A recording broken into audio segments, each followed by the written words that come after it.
Comunicação é uma coisa extremamente difícil. Recentemente eu escrevi um texto sobre comunicação não violenta e lendo ele a gente pode ficar com a falsa sensação de que é simplesmente pegar aqueles passos e colocar ele em prática e vai estar tudo resolvido. Mas a realidade é que não é bem assim.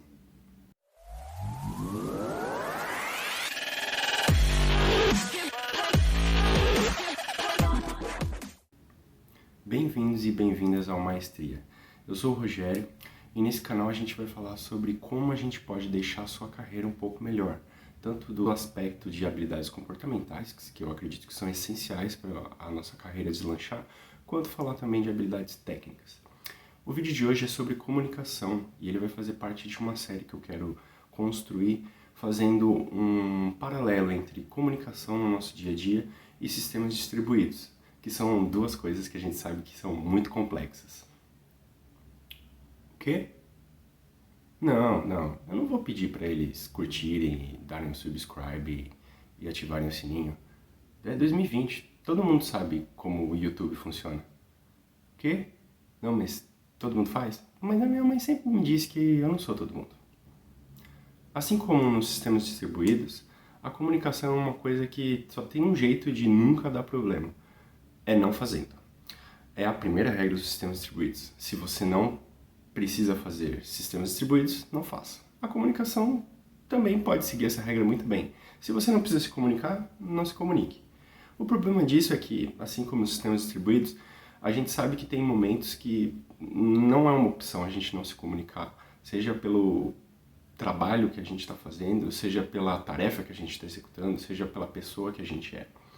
E como que a gente consegue melhorar isso? Então, o paralelo aqui nos sistemas distribuídos é, quando a gente está fazendo esse tipo de sistema, seja os microserviços ou qualquer outro tipo de sistema comunicando com outro sistema que você tem, a gente procura uma série de padrões e uma série de técnicas para garantir que os nossos serviços vão se comunicar bem, para garantir que a fluidez entre essa comunicação vai funcionar bem, para garantir que quando uma das partes dos nossos sistemas não conseguirem se comunicar, a gente saiba disso. E aí a gente pode não usar as mesmas técnicas, porque são assuntos diferentes, mas a gente pode escavar esse assunto de sistemas distribuídos para entender como que a gente pode encontrar mecanismos e técnicas para a gente melhorar a nossa comunicação. Eu gosto muito da comunicação não violenta, porque ela traz um aspecto de framework pra gente. Então ela traz componentes que ela usa dentro da comunicação não violenta e ela traz um passo a passo para você seguir e através disso você consegue se comunicar melhor. Qual que é o problema que eu vejo com a comunicação não violenta para quem está começando, não para quem já faz isso há muito tempo? No começo é muito difícil você seguir aquele framework sem deixar a coisa robótica. Então, eu escrevi um texto abordando uma outra perspectiva disso, eu vou deixar o link para vocês na descrição, para tentar trazer um pouco mais para a nossa realidade. Porque uma das coisas que eu acho que é muito valiosa é você entender os componentes que aquela comunicação não violenta agrega.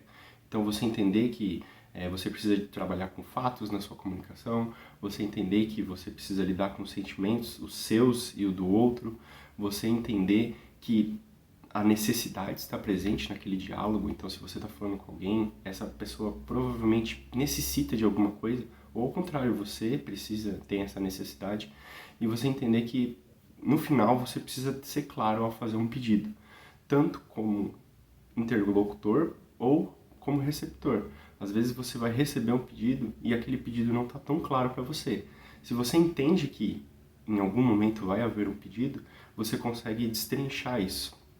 Você consegue ir lá e abrir essa caixinha e trabalhar com os elementos, sem necessariamente trabalhar com o framework.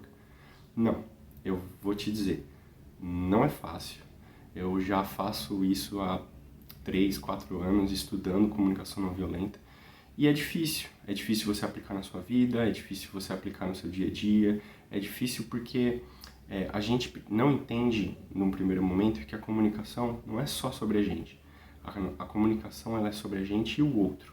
Então, muitas vezes a gente faz uma construção de comunicação maravilhosa na nossa cabeça, mas entre o momento que o pensamento nasce na sua mente e até ele chegar ao ouvido do outro e ele se cristalizar na mente do outro, existe um espaço muito grande um espaço de sons, um espaço de momentos, um espaço de vivências. Então, a gente cria uma comunicação com base na nossa realidade e até essa comunicação chegar até o outro, a realidade do outro é outra. Então, às vezes, uma coisa que para você está muito clara, que para você é, nossa, isso aqui faz muito sentido, quando chegar no outro, pelas vivências diferentes que ele teve, vai ser outra mensagem que vai chegar. Então, às vezes, eu passo muito por isso. Às vezes eu falo coisas que para mim são claras e diretas e chega no outro como uma mensagem um pouco rude. Por que isso? Porque as vivências que eu tive, tanto familiar como na minha vida com amigos, estudo e até o meu perfil como pessoa, é completamente diferente de outras pessoas. Então é muito comum que você acha que não é rude chegar para o outro como algo rude, chegar como o outro como uma desfeita. Às vezes você fala uma coisa que era para ajudar e o outro fala, nossa, mas por que esse cara tá falando isso para mim? Por que essa menina tá me dizendo isso? Eu não tô conseguindo entender aqui o que está acontecendo. Você precisa entender que o outro tem outras experiências. Uma outra coisa que eu acho muito relevante quando você está falando de comunicação é o autoconhecimento.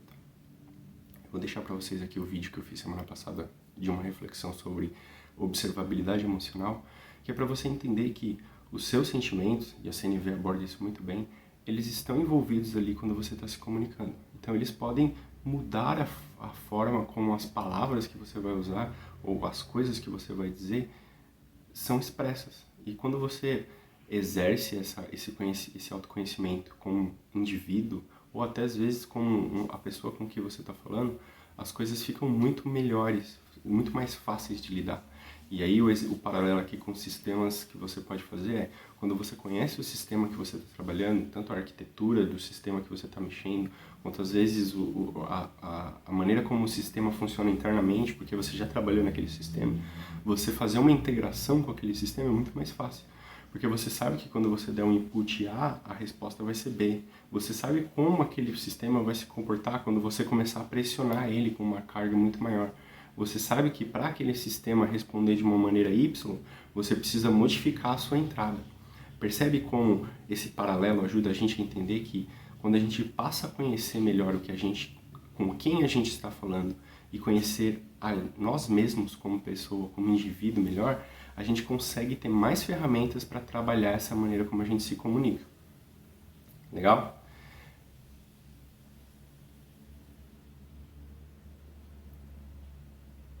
Eu vou convidar vocês para deixar aí um comentário se vocês tiverem alguma dúvida sobre o assunto em si, sobre comunicação.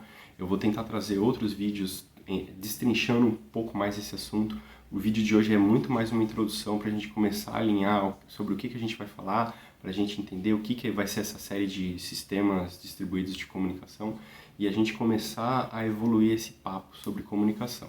Legal? Até a próxima!